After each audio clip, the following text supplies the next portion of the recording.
From the time Gilbert the Great White Shark was a tiny pup, Raymond the Remora stuck to him like glue. Raymond was always at Gilbert's side. When Gilbert was stuck in the seaweed, Raymond untangled him. When Gilbert got dirty, Raymond cleaned him up. And when Gilbert lost his first row of teeth, Raymond helped him collect them for the tooth fairy.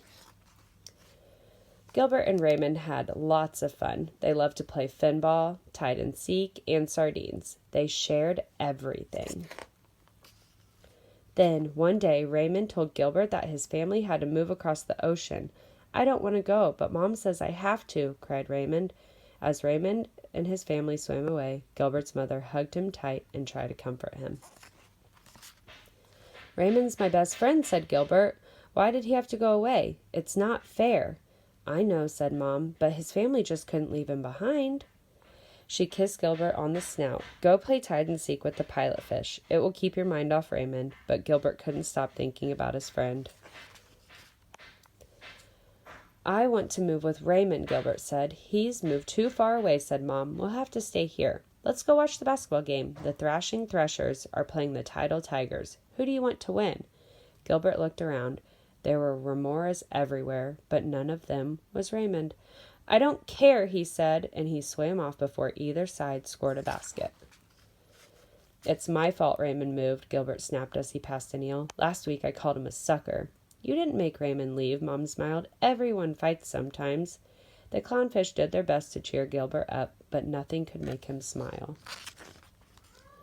The next day at school, everyone was kind to Gilbert. They even gave him an extra long turn on the seesaw. "Cheer up," said Marvin the Mallet. "There are plenty of fish in the sea." "There isn't another Raymond," said Gilbert. Gilbert was still sulking when Mom came to collect him from school. "It's not the same without Raymond," Gilbert pouted. That night, Gilbert cried and cried and cried. His warm tears mingled with the ocean water. The next morning, Mom took Gilbert gently by the fin and towed him to the shallow water. Rocked by the gentle waves, they gazed out over the seashore and bright blue sky. "I hope Raymond's new home is as nice as this," said Gilbert. "I'm sure it is," said Mom. "I'm hungry," Gilbert said suddenly. "Well, go to the wreck," said Mom. Gilbert's eyes lit up. They didn't usually go to the wreck. Mom didn't like him eating junk food. Scrunch, munch, crunch. As Gilbert was biting into a pile of tin cans and bit of old boat, he spotted a small remora crying in the shadows. Gilbert stopped crunching and swam towards her. "What's the matter?" Gilbert asked. "Mom and I just moved, and I had to leave my shark behind. Now I don't have any friends. My remora had to move too. I'm so lonely."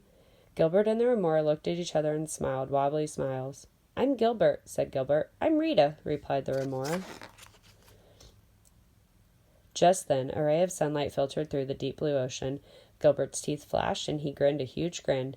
"Do you want to play finball with me, Rita?" he asked.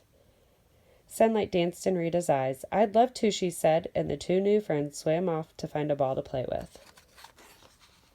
The end.